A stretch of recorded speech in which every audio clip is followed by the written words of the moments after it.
Hey friends.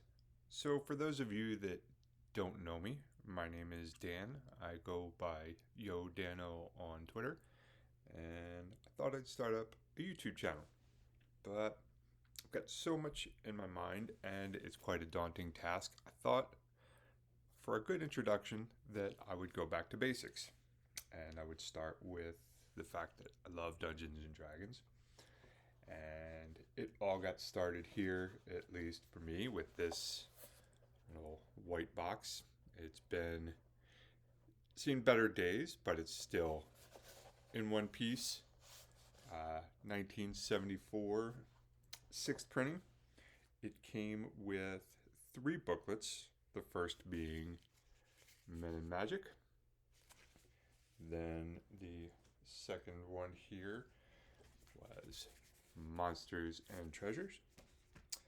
And the third awesome piece right here is The Underworld and Wilderness Adventures. I just wanted to sit back and read from the book itself. There is a really cool introduction just after the index that was written by Gary Gygax. It's in here. Sit back. I'm going to read it to you, and then we can talk about it in the comments, or if you find me on Twitter, again at YoDanno. Once upon a time, long, long ago, there was a little group known as the Castle and Crusade Society. Their fantasy rules were published, and to this writer's knowledge, brought about much of the current interest in fantasy wargaming. For a time, the group grew and prospered, and Dave Arneson decided to begin a medieval fantasy campaign for his active Twin Cities club. From the map of the land of the Great Kingdom and environs, the territory of Castles and Crusade Society, Dave located a nice bogwarn to test the weird enclave of Blackmoor, a spot between the Great Kingdom and the fearsome Egg of Coot. From the chainmail fantasy rules, he drew ideas for a far more complex and exciting game. That would be this whole thing here. Nice booklet published by Gary Gygax and Jeff Perrin, the precursor to Dungeons and Dragons that will be referenced quite a bit. From the chainmail fantasy rules, he drew ideas for a far more complex and exciting game, and thus began a campaign which still thrives as of this writing. In due course, the news reached my ears, and the result is what you would have in your hands at the moment. While the CNC Society is no longer, its spirit lives on, and we believe that all wargamers who are interested in the medieval period, not just fantasy buffs, will enjoy playing Dungeons and Dragons. Its possibilities go far beyond any previous offerings anywhere. Lots of exclamation points. He is very excited writing this. While it is possible to play a single game, unrelated to any other game events past or future, it is a campaign for which these rules are designed. It is relatively simple to set up a fantasy campaign, and better still, it will cost almost nothing. In fact, you will not even need miniature figures, although their occasional employment is recommended for real spectacle when battles are fought. For those of you that don't know and just referenced chainmail earlier, that's a big wargaming game. A quick glance at the equipment section of this booklet will reveal just how little is required. The most expensive requirement is time. The campaign referee will have to have sufficient time to meet the demands of his players. He will have to devote a number of hours to laying out the maps of his dungeons and upper terrain before the affair begins. It's neat to note here that the first reference is referee. People always think that it started off with Dungeon Master, but that didn't come on until later. We always started off as the referee. The third booklet of this set, again, here you go, Monsters and Treasures. The third booklet of this set will be of great help in this respect, for a number of helpful suggestions regarding how to accomplish it all have been given in order to help you accomplish the task with a minimum of time and effort. There should be no want of players, for there's unquestionably a fascination in this fantasy game, evidenced by those who could not by any stretch of the imagination be termed ardent wargamers. The longevity of existing campaigns, notably Blackmoor in the Twin Cities and Greyhawk in Lake Geneva, and the demand for these rules from people outside these campaigns port towards a fantastic future. You have to remember this was written in '74, and he's talking about home groups that were, pretty legendary at the time. Tactical Studies Rules believes that all forms of wargaming fantasy will soon become major contenders for first place. The section of this booklet entitled Scope will provide an idea of just how many possibilities are inherent in Dungeons and Dragons. This part is pretty cool, I think anyway. These rules are strictly fantasy. Those wargamers who lack imagination, those who don't care for Burroughs' Martian adventures where John Carter is groping through black pits, who feel no thrill upon reading Howard's Conan saga, who do not enjoy the De Camp and Pratt fantasies, or Fritz Lieber's Bard and the Grey Mouser pitting their swords against evil sorceries will not be likely to find Dungeons and Dragons to their taste. But those whose imaginations know no bounds will find that these rules are the answer to their prayers. With this last bit of advice, we invite you to read on and enjoy a world where the fantastic is fact and magic really works. E. Gary Gygax, 1 November 1973, Tactical Studies Rules Editor. And he goes on to say in the introduction, right here with some pretty sweet art, these rules are as complete as possible within the limitations imposed by the space of 3 booklets. Very interesting. That is, they cover the major aspects of fantasy campaigns but still remain flexible. As with any other set of miniatures rules, they are guidelines to follow in designing your own fantastic medieval campaign. And guidelines, well, take my word for it, guidelines is underlined here. They provide the framework around which you will build a game of simplicity or tremendous complexity. Your time and imagination are about the only limiting factors, and the fact that you have purchased these rules tends to indicate there is no lack of imagination. The fascination of the game will tend to make participants find more and more time. We advise, however, that the campaign be begun slowly, following the steps outlined herein, so as to avoid becoming too bogged down with unfamiliar details at first. That way your campaign will build naturally, at the pace best suited to the referee and players, smoothing the way for all concerned. New details can be added, and old laws in quotation marks, referring to rules, altered so as to provide continually new and different situations. In addition, players themselves will interact in such a way as to make the campaign variable and unique, and this is quite desirable.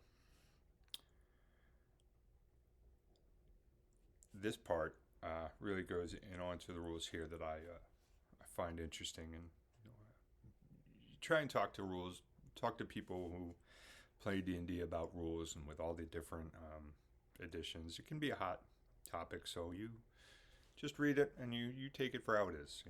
Your table, your rules. If you are a player purchasing Dungeons & Dragons rules in order to improve your situation in an existing campaign, you'll find there's a great advantage in knowing what is herein.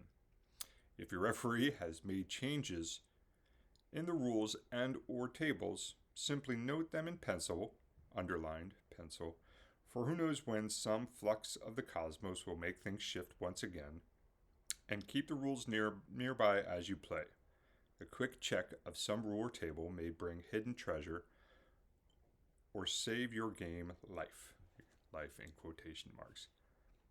It's so simple, right? I mean, even here from the beginning, in the very page 4 of the first book, Gygax is writing to us saying, hey, here's the rules. Here's what I've got. But if they change, just note them down so that you know them at your table. He's not telling everybody how to play D&D. It's just how you get to design it. It's, like Bob Ross is always having his happy little world, right? You take your pencil, your notepad, and you have your own happy little world. They talk about the recommended equipment to play Dungeons and Dragons. So the recommended equipment is Dungeons and Dragons. You have it. The first piece is outdoor survival. And then in quotations, available from your hobby dealer or directly from Avalon Hill Company, and it has the address. Avalon Hill still putting out games, but the outdoor survival game along with chainmail were often considered to be the two pieces you wanted to have in addition to the books if you could. And then dice, which is pretty interesting. One pair of 4-sided dice, one pair of 8-sided dice, 4 to 20 pairs of 6-sided dice, one pair of 20-sided dice, and one pair of 12-sided dice. So what's missing? No 10-sided dice, right? Used to take the 20-sided. You know what? Actually, I have one here. I didn't plan this part, but I can pull this out here from my sheet that I was looking at. The old 20-sided dice. I keep these in this little baggie here. But man, if you can see this thing, all those corners are rounded, but how it 0 through 9, so 1 through 10 pretty much are two different colors on here so that you could use it as percentile dice. Or you could use it to roll once as a, later a 1, 10s, and then or 0 through 10, and then 11 through 20. So that's also a neat little piece of the history of the game there for you. What else do we have in here for equipment? Chainmail, which I think I've showed you here a couple times. Definitely a book that they wanted you to have. A three-ring notebook, referee in each player, graph paper, 6 lines per inch is the best. Sheet protectors, heaviest possible, 3-ring lined paper, drafting equipment and colored pencils, scratch paper and pencils, imagination, 1 patient referee, and players. And then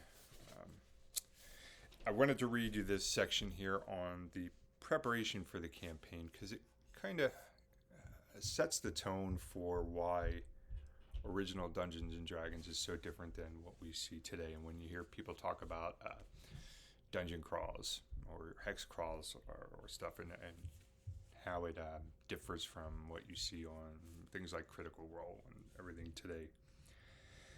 The referee bears the entire burden here. I'm sorry, the title was Preparation for the Campaign. The referee bears the entire burden here, but if care and thought are used, the reward will more than repay him. First, the referee must draw out a minimum of half a dozen maps of levels of his underworld, people them with monsters of various horrid aspect, distribute treasures accordingly, and note the location of the latter on 2 keys, each corresponding to the appropriate level. This operation will be more fully described in the 3rd volume of these rules. When this task is completed, the participants can then be allowed to make their first descent into the dungeons beneath the huge ruined pile, a vast castle built by generations of mad wizards and insane geniuses. Before they begin, players must decide what role they will play in the campaign, human or otherwise, fighter, cleric, or magic user. Thereafter, they will work upwards, if they survive, as they gain experience. First, however, it is necessary to describe fully the role as possible. So, that's what it was in the beginning. D&D was that cave entrance underneath the castle that you just were going in and, what was it? kill the monsters, find the treasure, save the princess. It's evolved, and it's evolved to something really magical, and it's neat to see how many people these days really love it. The different forms it's taken on. It's just neat to understand these things, and when you understand the roots, you can you can understand the people that have been there before you and their perspective. And then for somebody like me, it's good to pick up 5e and read through the books there. I've got quite a bit so that I can see how the game has evolved and how the audience today is looking at it.